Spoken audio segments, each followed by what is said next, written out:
All right.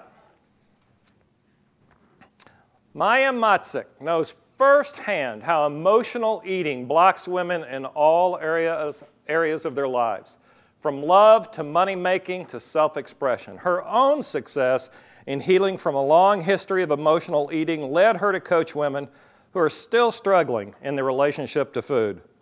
Her new book, Your Body is Talking to You, But Are You Listening?, brings readers in contact with the hallmark of her practice, which is making sure women know that it is their birthright to feel better than they ever imagined possible. Please join me right now in giving a warm welcome to Maia Macek.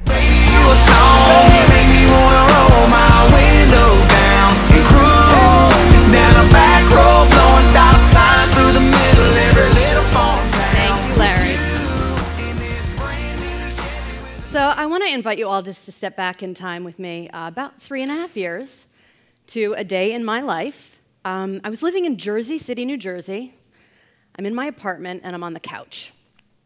And I've been on the couch for a few months, eating cake, popcorn, drinking some vodka, reading a lot of trashy romance novels.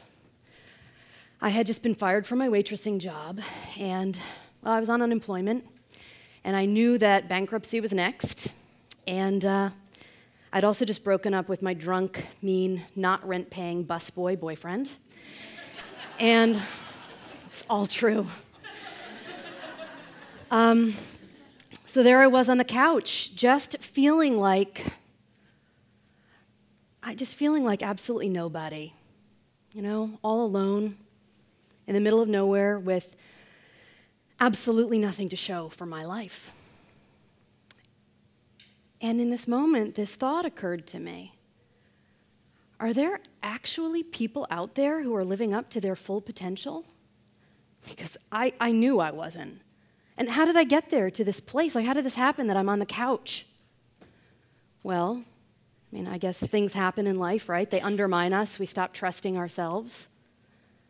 Like, let's say you're 15 years old, and you've been training to dance in a Renaissance fair for weeks. It's the big day.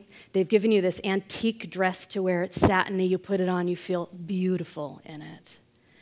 Just as you're about to leave the house, you run into your dad, and he says, "You just don't look all that good in that dress."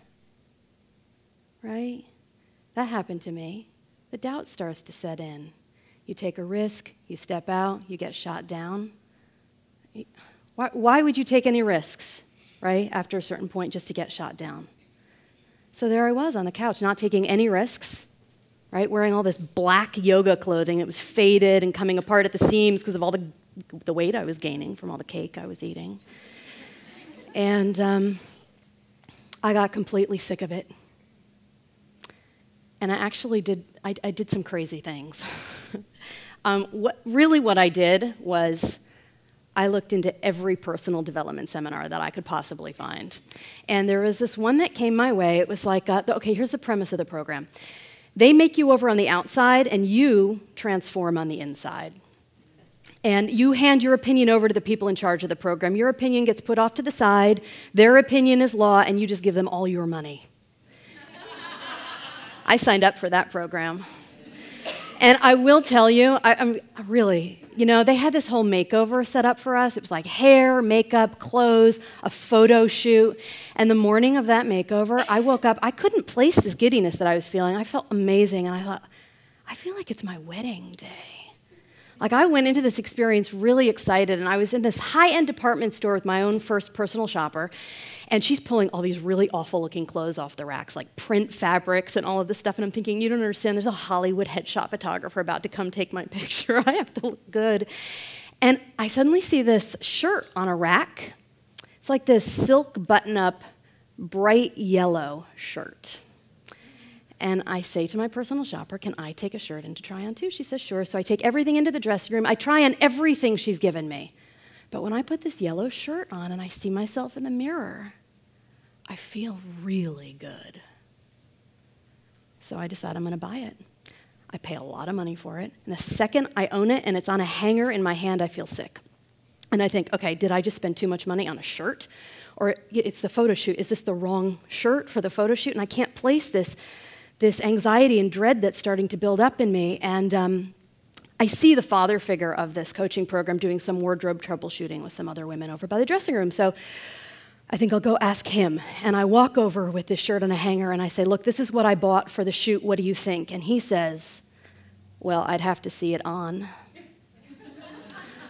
So I go back into the dressing room, again with this heavy feeling that I can't place. And the second I have that shirt on again and I see myself in the mirror, I remember exactly what it is that my dad said to me that day I was about to go dance in that Renaissance fair. He saw me in that dress when I felt beautiful, and he said, you really don't look good in yellow, do you? So now I'm in this bright yellow shirt by myself in a dressing room. And there's this man outside who's about to give me his opinion. And I trust him. And I've just paid him $25,000 to tell me the truth.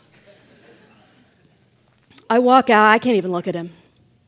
I'm standing in front of him, and I can feel his gaze on me. And I finally get up the nerve, I have to, and I look up, and he's just staring at me, and he says, you look absolutely amazing in that color yellow. And in that moment, I realized I had been waiting my entire life for a man to tell me I looked good in yellow.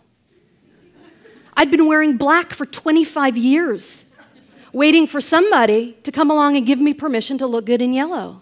Because here's the thing, you have to get this, don't miss this part. He didn't tell me something I didn't already know. I saw that shirt on the rack.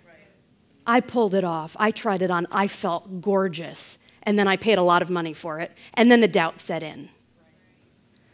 His words just, they returned me to trusting myself.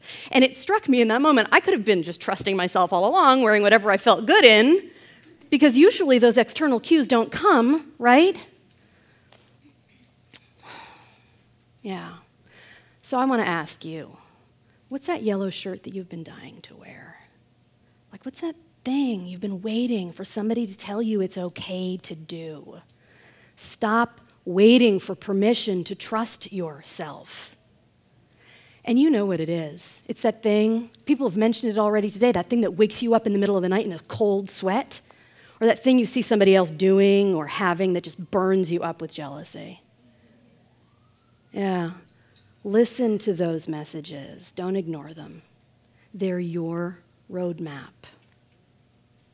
Thank you.